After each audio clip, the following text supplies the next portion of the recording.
안녕하십니까? 우리 한번 옆 사람하고 인사합시다. 반갑습니다.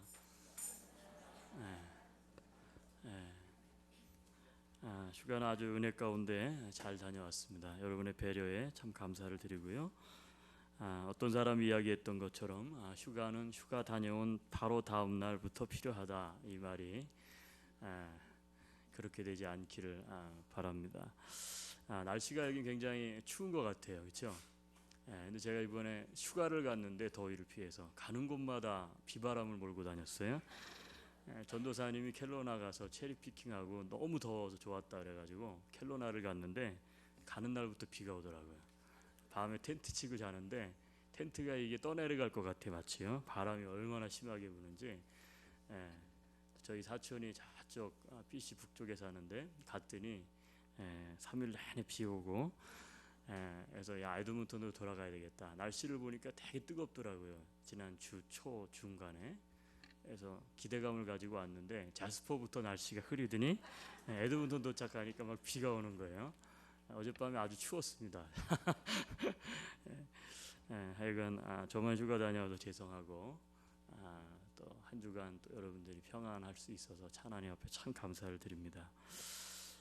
우리가 이 요한계시록 2장을 통해서 2장과 3장을 통해서 초대교회, 특별히 요한계시록에 나타난 7교회를 통해서 7종류의 교회가 있다, 혹은 7종류의 신앙의 컬러를 가진 성도들이 있는데, 우리들이 어디에 해당되는지, 우리들이 이 신앙의 모습들을 보면서 좀 고쳐야 될 것은 무엇인지 거울처럼 비추어 보는 시간을 시리즈로 가지고 있습니다. 오늘은 지난주에 이어서 오늘은 네 번째입니다. 두아드라 교회를 통해서 두아드라 신앙은 과연 어떤 신앙인지, 그리고 나는 고쳐야 될 것이 무엇인지 한번 우리 자신을 말씀을 통해 점검받는 시간이 되었으면 참 좋겠습니다.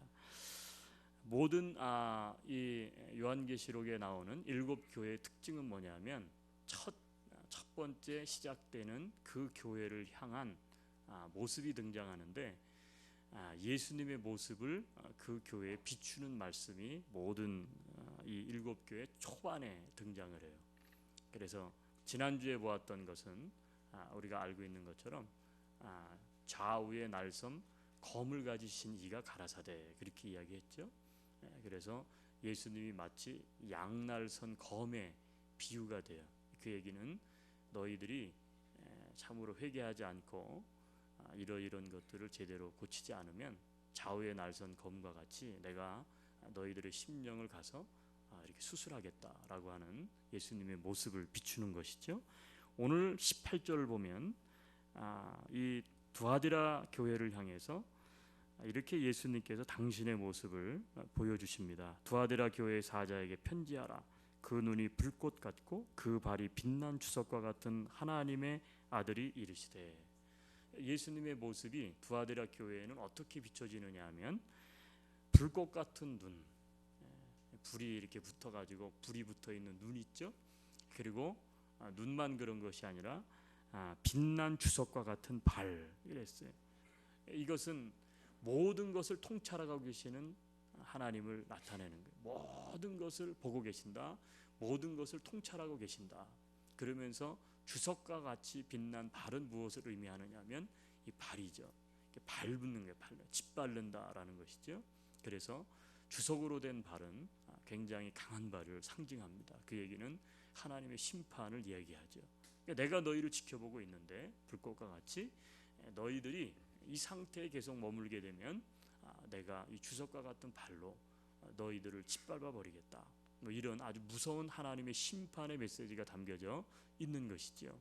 그러니까 이 두아디라 교회를 향한 예수님의 어떻게 보면 이 이미지는 뭐냐하면 바로 심판하시는 예수님, 불꽃 같은 눈동자로 이글거리는 눈동자를 가지고 그들을 지금 바라보고 계시는 예수님.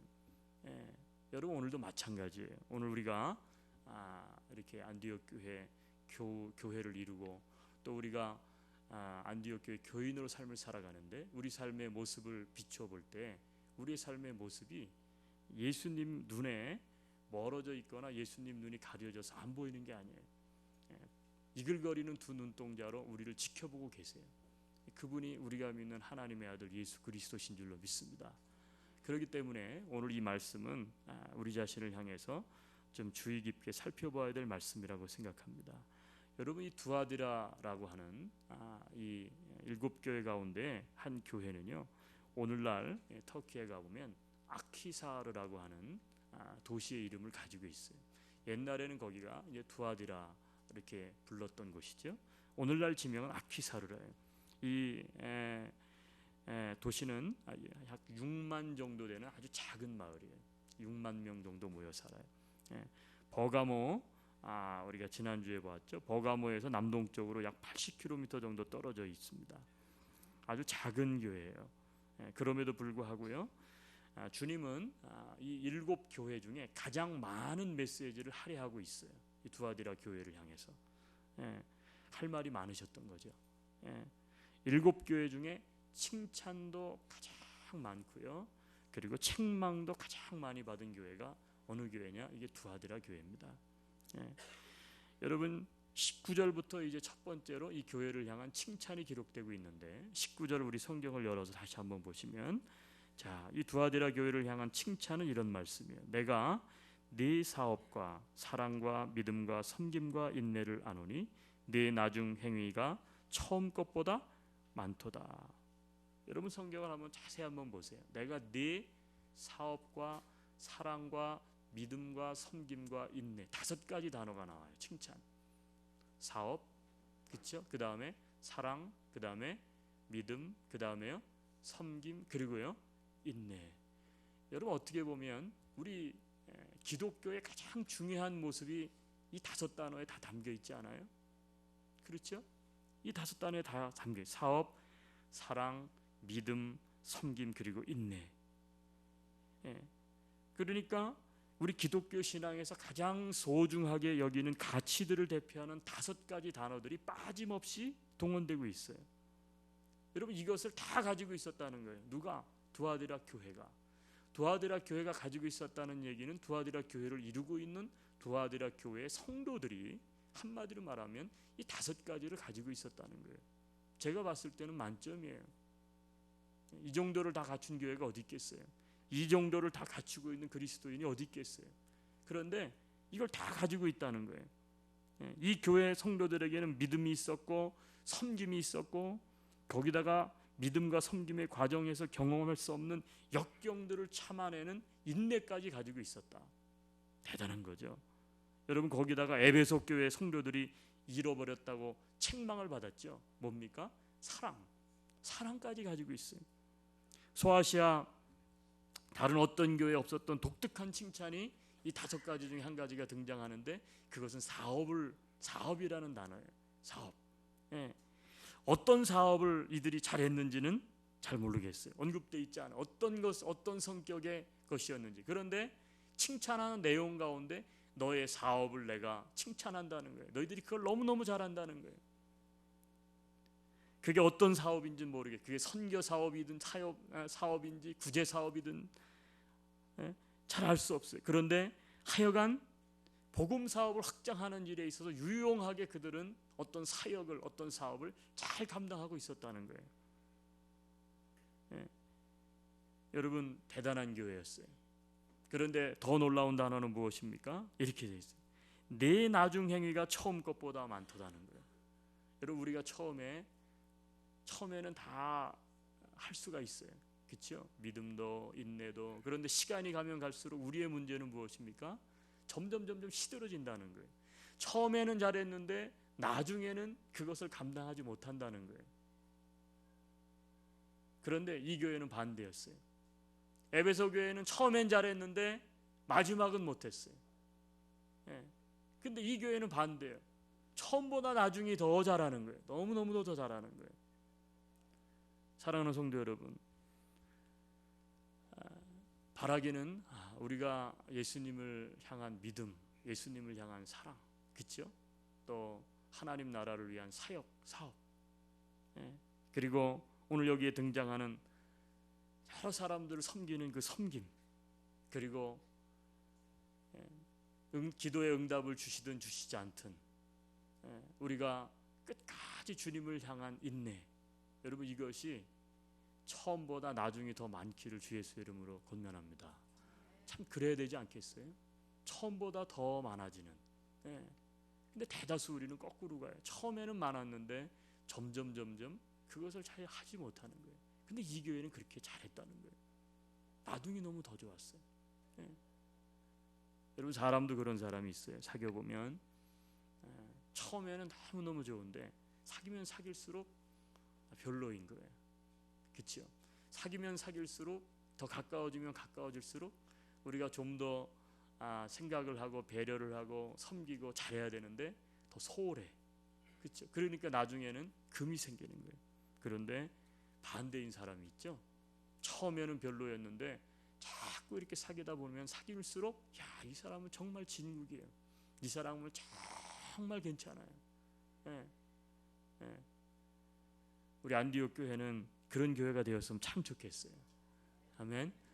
처음에는 참 모르고 서로 그래서 잘 몰랐는데 뭐 교회 다 그렇지 뭐 성도들 다 그렇지 뭐 그런데 관계를 맺고 좀 더 가까워지고 그러면 그럴수록 진짜 그냥 우리 교회는 그리고 우리 성도들은 정말 사귀면 사귈수록 기뻐. 여러분 그렇게 되기를 바랍니다. 여러분 그러신가요? 자신 없어요? 옆 사람 한번 보세요.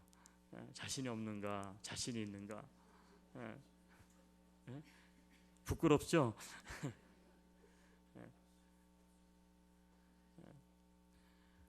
저는 저희 교회가 그런 교회라고 생각합니다. 아멘. 저만 그런 것 같네. 어디를 가서도 이렇게 늘 교회를 생각하면 가슴에 기쁨이 있고 평안이 있고 걱정이 되지 않고, 그렇죠? 그에게는 서로 신뢰감이 형성돼 있다는 거죠. 내가 한 주를 비우고 이렇게 휴가를 다녀왔는데 물론 걱정이 왜 없겠어요. 그런데 부담이 없는 거 있죠. 여러분들이 너무나 있는 모습 그대로 잘 평안 가운데 교회를 잘 감당하시고 있기 때문에 여러분 이것이 하나님 나라에 그리고 교회 그리고 성도 간에 있어야 될 것인 줄로 믿습니다. 자, 그래서 이 교회는 이런 칭찬을 안고 있었어요. 너무너무 잘하는 거예요. 나중이 더 좋은 거예요. 자, 그런데 이 교회에도 흠이 있었던 것 같아요. 그래서 20절이죠. 20절 넘어갑니다. 자, 20절에 제가 그랬어요. 성경에서 중요한 것 중에 하나는 뭐냐면 접속사다. 접속사. 20절에 보니까 접속사가 뭐예요? 그러나가 나오는 거예요. 그러나 나오면 앞에 있는 거와 반전되는 거죠. 그렇지 못하다는 거예요. 이 접속사가 없어야 돼. 그렇죠? 그 사람의 신앙 너무너무 좋아. 그리고 끝나야 되는데 꼭 끝에 가서 근데 이렇게 나오면 안 되는 거예요. 자, 그러나 네게 책망할 일이 있노라. 한 가지 책망이 있는데 여기 책망의 내용은 자칭 선지자라는 여자 이세벨을 내가 용납함이니 그가 내 종들을 가르쳐 꾀어 행음하게 하고 우상의 제물을 먹게 하는도다.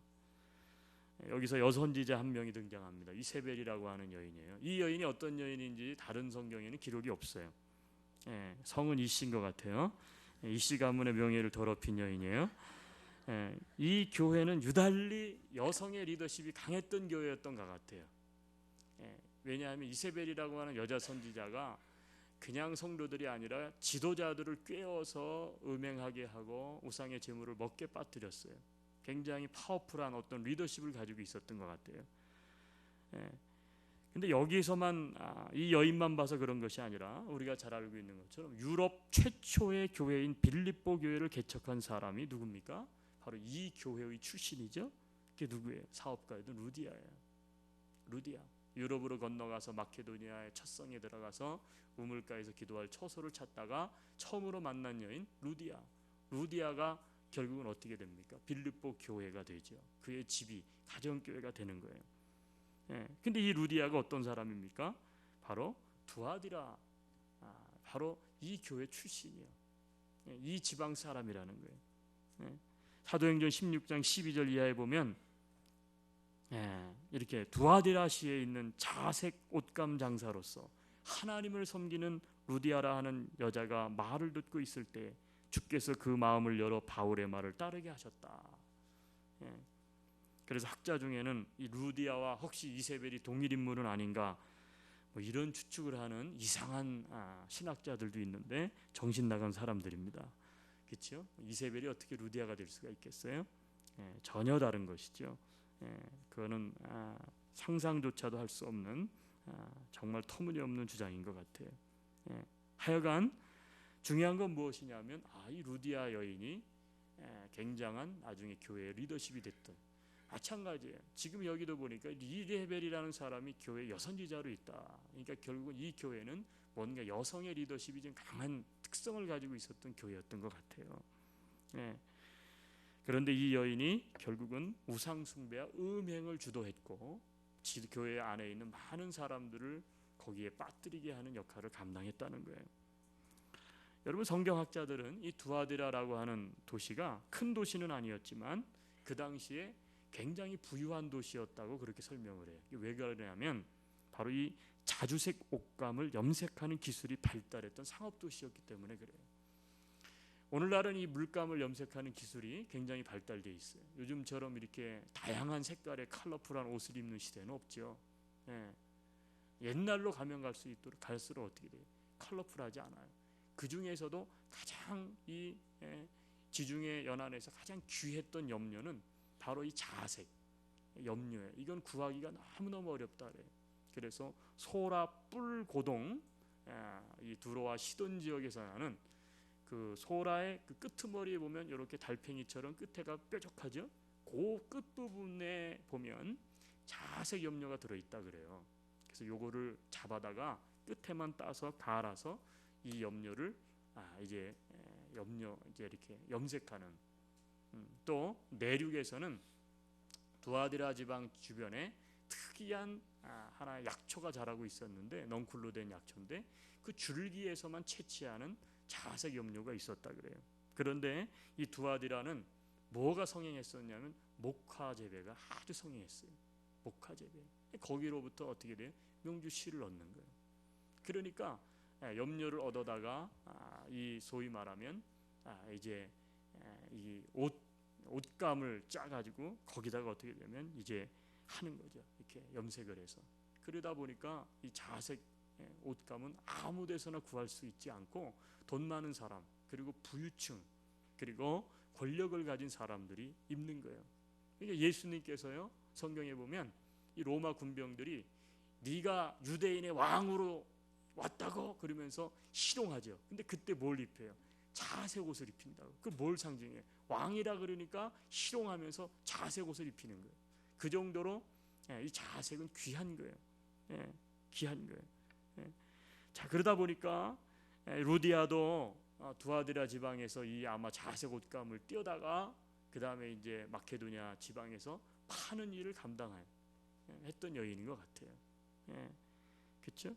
자, 그래서 이 도시에는 돈이 많았다 그래요. 돈으로 소위 일종의 계를 조직해. 이걸 길드라 그래요. 길드. 상업 조직이죠. 길드. 오늘날로 말하면 상인회 같은 거예요.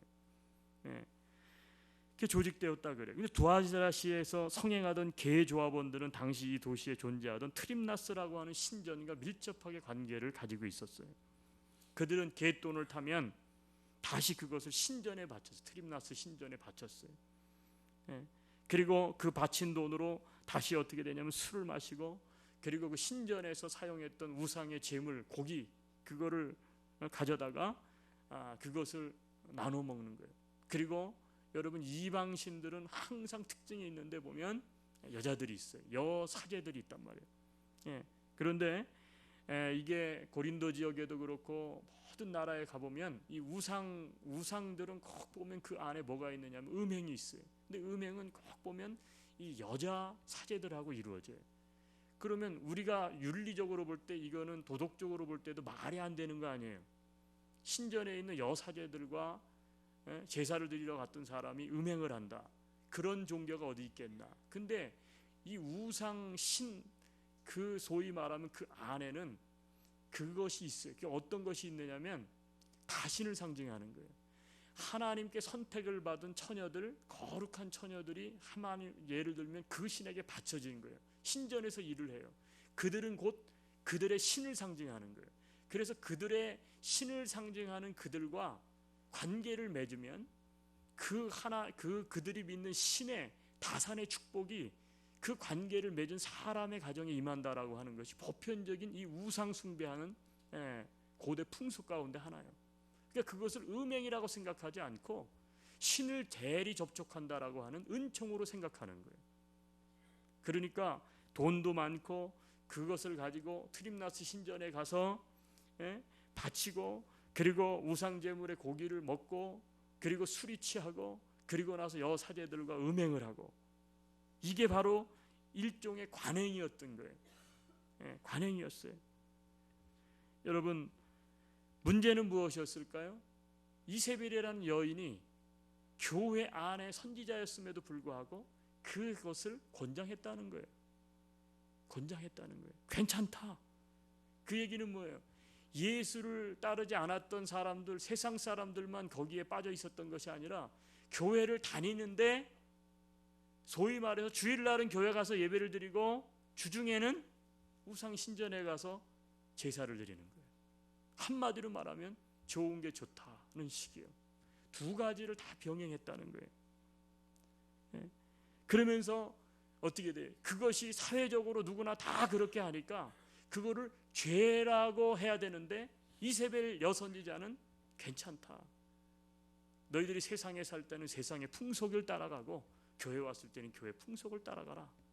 소위 말하면 교회의 스탠다드가, 소위 말하면 밖에 있는 스탠다드와 중첩돼 버린 거예요. 분명히 두 개의 다른 것인데 이게 이중 기준이 더블 스탠다드가 돼 버린 거예요.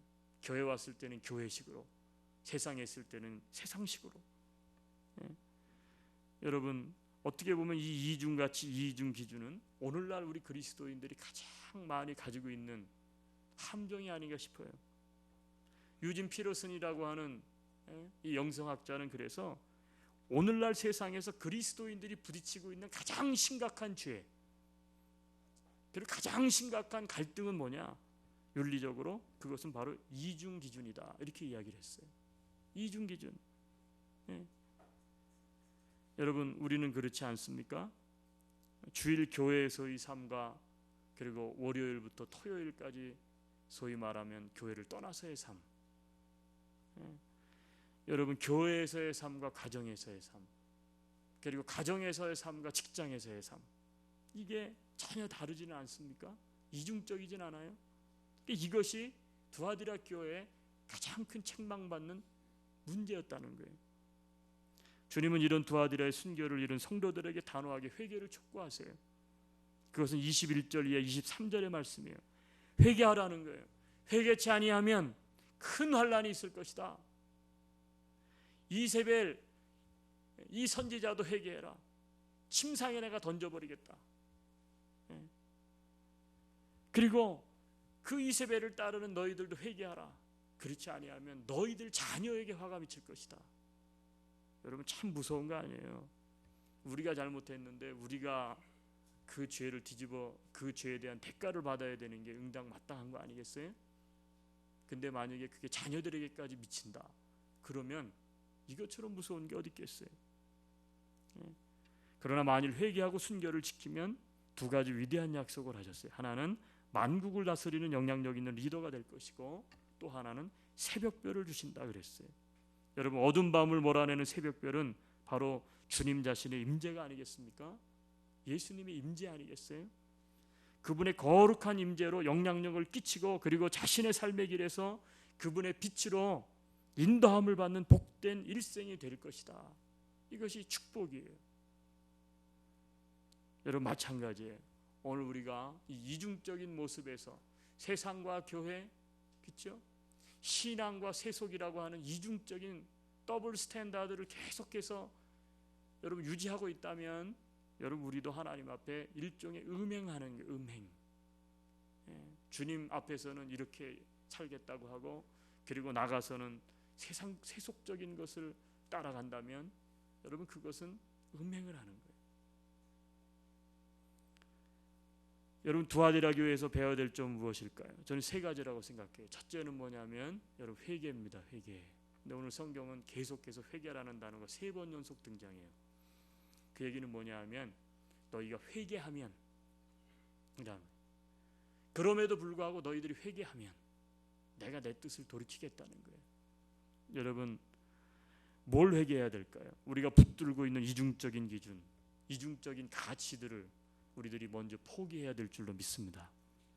주일과 월요일이 다른 우리의 모습을 회개해야 될 줄로 믿습니다.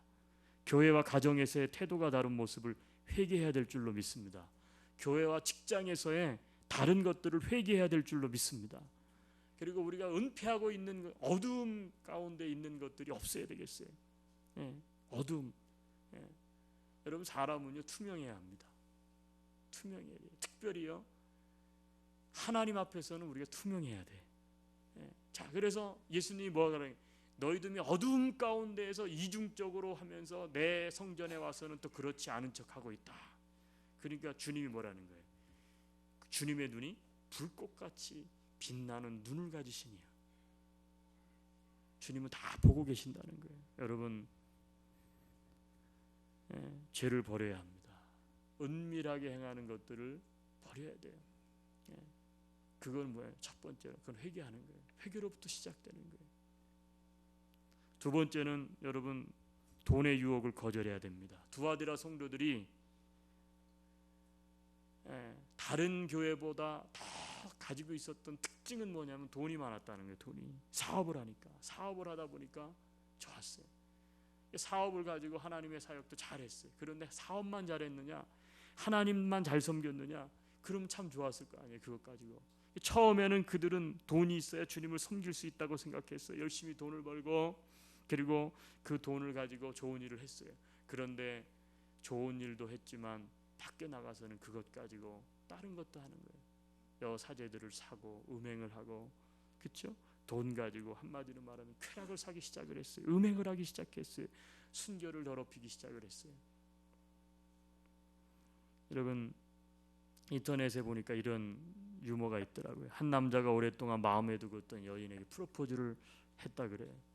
여인 앞으로 100일 동안 하루 동안 빠짐없이 매일 여자 집 앞에 가고 창문 앞에서 꽃을 들고 밤을 새우면서 사랑을 받아들이겠느냐, 내 사랑을 받아달라 그랬다는 거예요. 계속 이 남자 그 여인의 창문 앞에 가서 노래를 부르고 내 사랑을 받아주십시오, 받아주십시오. 근데 어느 날 엄청나게 비바람이 치고 번개가 쳤어요. 폭풍이 쳤어요. 그날이 99번째 되는 날이에요. 근데도 이 남자가 찾아와 가지고 노래를 부르는 거예요. 내 사랑을 받아달라. 그 사랑에 감동을 한 거예요. 이 여자가. 야, 이게 비바람이 치는데도 얘 99일 동안은 나를 위해서 사랑의 노래를 부르니 내가 이 남자와 결혼하면 분명히 난 행복할 것이다. 그래가지고 이 여인이 창문을 열고 감동을 했어요. 그래가지고는 이 여인이 문을 열고 이 남자에게 뛰어나갔어요. 맨발로. 그리고는 흠뻑 젖은 남자를 끌어안았어요. 그리고 내가 당신의 사랑을 받아들이겠습니다. 그랬더니 이 남자가 이 여인을 향해서 그러더라는 거예요. 저는 아르바이트 학생인데요. 그러더라는 거예요. 99일 동안 그 창 앞에서 노래를 불렀던 사람은 남자가 아니에요. 이 남자가 돈이 많다 보니까 아르바이트생을 이용해 가지고 그 앞에서 노래를 부르게 했던 거예요. 여러분 그 사랑이 유지될 수 있었겠어요? 될 수 없었죠. 몰라요. 여러분 야 그렇게 돈이 많나? 난 그런 남자 좋아. 이런 사람도 있을 수 있어요. 여러분 진정한 사랑은 살 수가 없죠. 돈 가지고. 그 남자와 결혼했겠어요? 결혼할 수 없는 거죠. 여러분 우리가 인생을 살면서 그럴 때가 참 많아요. 어떨 때가 많느냐? 이게 좀 직접적인 이야기인데 하나님 앞에 송구스러운 게 많아. 내가 변해야 돼. 근데 변하지는 않아. 그게 어떻게 돼? 그래가지고 하나님 앞에 죄송하니까 돈으로 해결하려고 그래. 여러분 헌금이 그렇게 드려지는 것은 기쁜 헌금이 아니에요. 잘 생각 한번 해보세요. 내가 내 삶을 회개하고 내 인생을 회개하고 잘못된 것을 회개하는, 그렇죠? 그것을 하나님이 받으시는 거지. 우리가 하나님 앞에 죄송하고 부끄럽고 그걸 돌이켜야 되는데, 대신 물질을 통해서 하나님 앞에 용서를 받고 대신 하나님 앞에 체면을 차리려고 한다면, 여러분 그것은 어떻게 보면 진정한 헌신도 아니고 진정한 헌물도 될 수 없어요. 근데 우리는 참 그럴 때가 참 많아요. 물질로 대신. 한국의 우리 부모님들이 자녀 교육하는 데 있어서 특히 아빠들이 가장 큰 문제가 거기 있다 그러지 않아요? 자녀들하고 함께 놀아주고 자녀들은 함께 아빠가 뭘 해주고 이런 걸 원하는데, 어떻게 너무 바쁘고 힘들고 그러니까 아빠가 대신 선물로 점수를 따는 거죠. 그리고 어떻게 돼요? 현금을 주는 거야. 아이한테 현금을 탁 줘. 여기 있는 아이들한테 현금 주면 어떻게 되죠?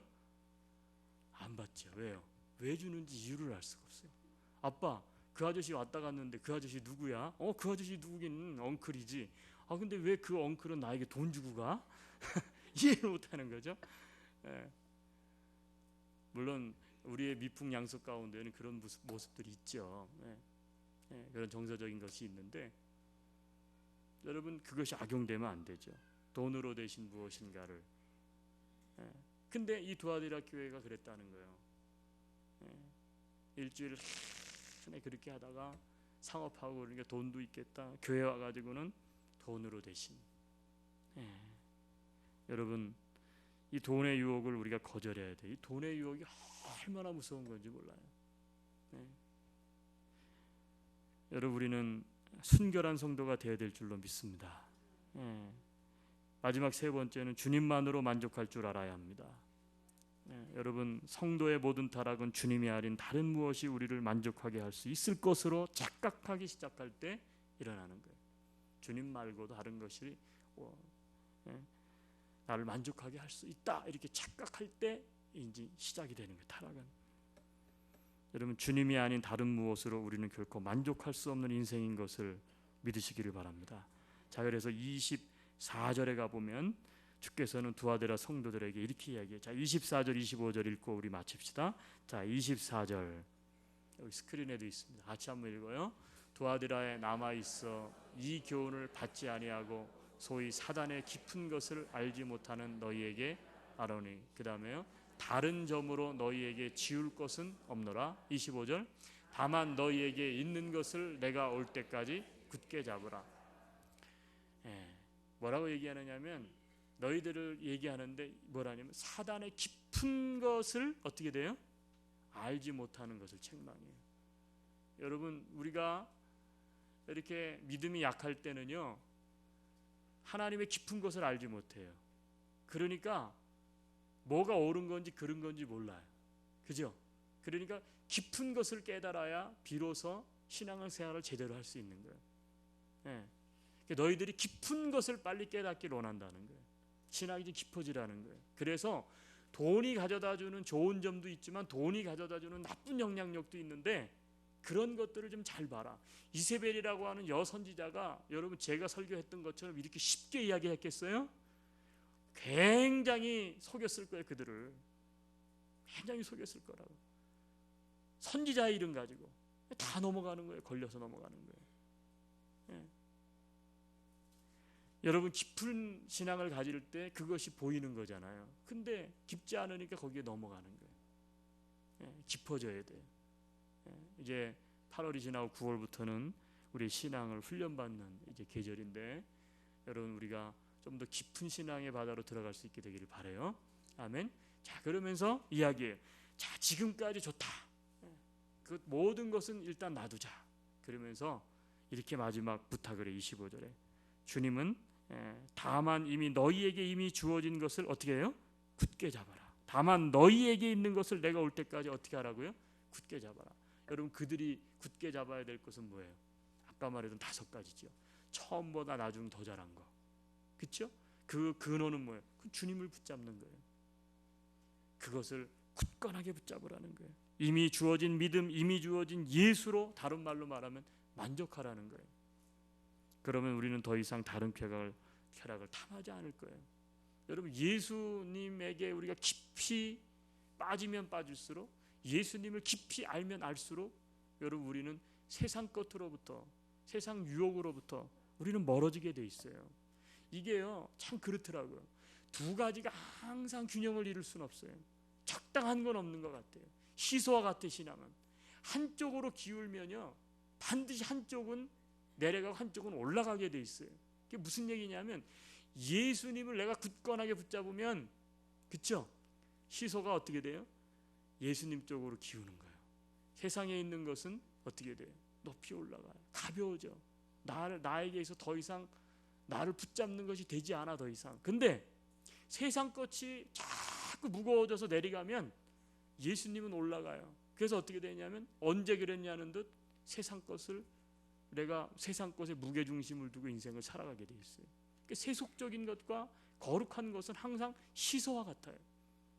무엇이 올라가고 무엇이 내려가는지 참 중요한 것 같아요. 여러분, 바라기는 예수님으로 만족해. 예수님을 향한 믿음의 무게가 더 무거운 신앙 될 수 있기를 주님의 이름으로 권면합니다. 여러분, 18세기 독일의 조각가 요한 하이니 다네커라는 사람이 있어요. 그 사람은 주로 그리스 신화를 주제로 많은 조각상을 남겼던 사람이에요. 유명한 사람이에요. 1790년에 독일의 이 슈투르가르트 미술 교수와 미술 관장을 지내기도 한 아주 유명한 사람이에요. 그리스 신화들을 상을 조각했던 너무너무 유명한 사람이에요. 그런데 그가 어느 날 예수님을 만났어요. 그리고 예수님과 깊은 사랑에 빠졌어요. 그래서 그가 깊은 사랑에 빠지니까 그리스 신화를 조각하던 사람이 그리스 신화를 조각하고 싶지가 않아. 그리고 내 인생의 주인된 예수 그리스도의 상을 조각하고 싶은 거예요. 그래서 그가 온 심혈을 다해서 예수 그리스도의 상을 조각을 했어요. 그리고는 어린 아이를 불렀어요. 예수님을, 아직 이런저런 분간이 없는 아이를 불렀어요. 그리고는 이게 예수 그리스도의 상이다 설명을 해주지 않고 이 아이에게 물어봤어요. 이게 도대체 뭐로 보이느냐? 그랬더니 이 소녀가 글쎄요, 이게 무슨 상인지 잘 모르겠어요. 그래갖고 실망을 했어요. 야, 안 돼. 이게 예수님의 상으로 아직 안 보이는가 보다. 그래가지고 다시 또 6년 동안 조각을 하기 시작해. 예수 그리스도의 상을 조각을 시작해. 심혈을 기울여서 6년이 지난 뒤에 어떤 소녀를 또 불러다가 이야기를 했어요. 자, 이게 뭘로 보이느냐? 그랬더니 그걸 뭘 물어보세요? 그 예수님 상 아니에요. 단번에 그러더라는 거예요. 그때 그가 눈물을 흘렸다 그래요. 근데 그때 당시는 우리가 잘 알고 있는 나폴레옹이 세계를 정복하고 있을 때예요. 그래서 이 나폴레옹 황제가 이제 다네커한테 콜을 했어요. 자, 프랑스로 와라. 그리고는 파리로 와가지고 루브르의 비너스 상을 네가 조각해라. 네가 그렇게 조각을 잘한다 그러는데, 근데 그때 이 다네커가 정말 훌륭한 고백을 했다 그래요. 그게 뭐냐면 바로 이거예요. 그리스도의 상, 예수 그리스도의 상을 조각한 이 손으로 더 이상 나는 이방인의 신상을, 이방인의 상을 조각할 수 없습니다. 나의 주님 그리스도의 상을 조각한 이 손으로 더 이상 나는 이방의 신상을 조각함으로 내 순결한 마음을 더럽힐 수 없습니다. 그리스도가 이 사람 안에는 모든 것이 되어 있어. 여러분, 예수 그리스도, 그분이 그의 사랑이었고 그의 소망이 되어 있었기 때문에 이제는 다른 어디에서도 그는 만족함을 찾을 수 없었기에, 사랑하는 성도 여러분, 이것이 바로 뭐냐면 이것이 바로 거룩이라는 거예요. 여러분, 거룩은 내 예수 그리스도를 향한 마음을 내가 포기하지 않고 더럽히지 않는 거예요. 다른 것에게 내 마음을 뺏기지 않는 거예요. 다른 것을 내가 하지 않는 거예요. 여러분, 이게 뭐냐면 이게 순결이고 이게 거룩한 거예요. 여러분, 호세아 선지자서를 읽어보세요. 하나님이, 그렇죠, 이 호세아 선지자를 통해서 창녀와 결혼을 해라. 네가, 이 창녀는 이스라엘을 상징하고 있었죠. 근데 이 고멜이라고 하는 이 여인이 시딱하면 남편을 두고 밖에 나가서 바람을 피고 음행을 하는 거예요. 음행을 하는 거예요. 그때마다 하나님께서 그 고멜을 다시 와서 데려와서 다시 아내로 삼아라. 그러면서 이 호세아에게 이야기해요. 이 고멜이 누구냐? 이 고멜이 바로 이스라엘이다. 내가 이 이스라엘을 그토록 사랑했는데, 내가 내 아들을 십자가에 못 박아 피를 흘려 죽이면서 피값으로 내 성도들을 순결하게 샀는데, 거룩한 백성으로 만들었는데, 그들은 세상에 나가서 그의 마음을 이방 것에게, 세속적인 것에 창녀와 같이 팔아버리는도다. 사랑하는 성도 여러분, 오늘도 주님께서는 이 한 마음 한 사랑, 이런 순결한 깨끗한 인생, 그리고 이런 인생들이 모인 거룩한 공동체를 주님께서는 찾고 계세요. 여러분, 우리의 신앙이, 우리의 공동체가 이러한 주님만 만족합니다. 내 마음 다른 이방 어떤 것에 내 마음을 팔지 않겠습니다. 더럽히지 않겠습니다. 주님을 향한 순결한 거룩한 마음을 내가 지키겠습니다. 그 고백이 저와 여러분의 고백이 될 수 있기를 주님의 이름으로 권면합니다. 기도합시다.